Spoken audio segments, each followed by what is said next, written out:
Shalom Bapak Ibu Saudara yang dikasih oleh Tuhan. Barusan kita merayakan kenaikan Tuhan Yesus.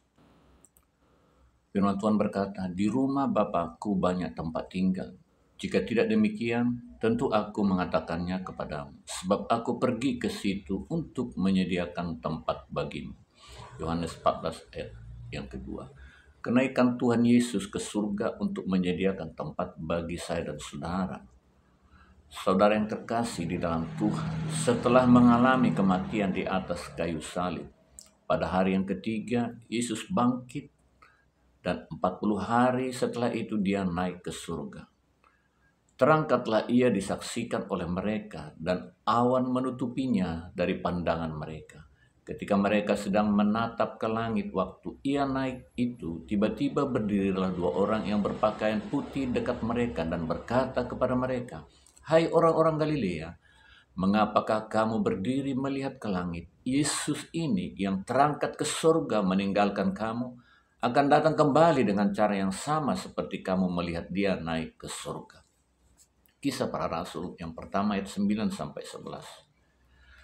Nah, Yesus telah menggenapi rencana Allah. Karena itu dia harus kembali ke surga. Jika Yesus tidak naik ke surga, bagaimana ia dapat membuktikan bahwa dirinya adalah utusan dari surga?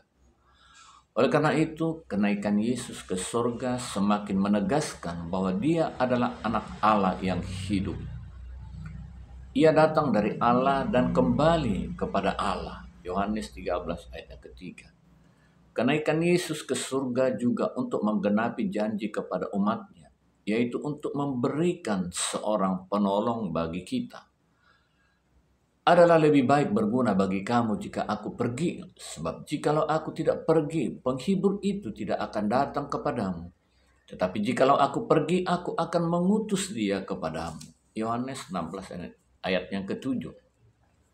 Jadi tidak ada alasan bagi kita sebagai orang-orang percaya untuk menjadi takut dan khawatir dalam menjalani hidup ini.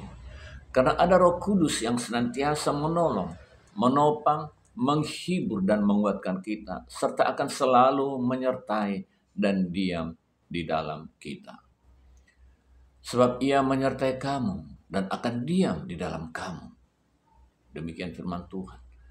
Kenaikan Yesus ke surga juga semakin memberi jaminan dan kepastian bagi orang percaya tentang kehidupan kekal dalam kerjaan surga. Karena dia pergi untuk menyediakan tempat bagi kita. Karena kami tahu jika kemah tempat kediaman kita di bumi dibongkar, Allah telah menyediakan suatu tempat kediaman di surga bagi kita. Suatu tempat kediaman yang kekal, yang tidak dibuat oleh tangan manusia. 2 Korintus 5 ayat yang pertama. Mari saudaraku, mulai pagi hari ini kita mau sama-sama belajar untuk memahami bahwa kenaikan Yesus ke surga bukan semata-mata memberikan penolong dan penghibur yaitu Roh Kudus bagi kita seperti yang telah dijanjikannya, tetapi juga menyediakan tempat bagi kita di dalam kerajaan surga yang kekal. Karena dia begitu mengasihi saya dan saudara. Hari-hari ini Bapak Ibu Saudara yang dikasih oleh Tuhan, kalau kita mengamati keadaan yang sedang terjadi, saya percaya bahwa hari Tuhan, kedatangannya yang kali yang kedua sesuai dengan janjinya, tidak akan lama lagi. Tetapi waktu dan saatnya kita tidak tahu. Itu hanya Bapa yang mengetahui. Yang penting bagi saya dan saudara, tetaplah bersiap-siap. Dan suatu hal pesan yang ingin saya sampaikan bagi saudara. Jangan kompromi dengan sistem dunia yang ada hari-hari ini. Ada sesuatu di balik sistem yang dirancang itu, yaitu untuk membuat saudara jauh daripada Tuhan. Haleluya. Selamat beraktivitas. Tuhan Yesus memberkati.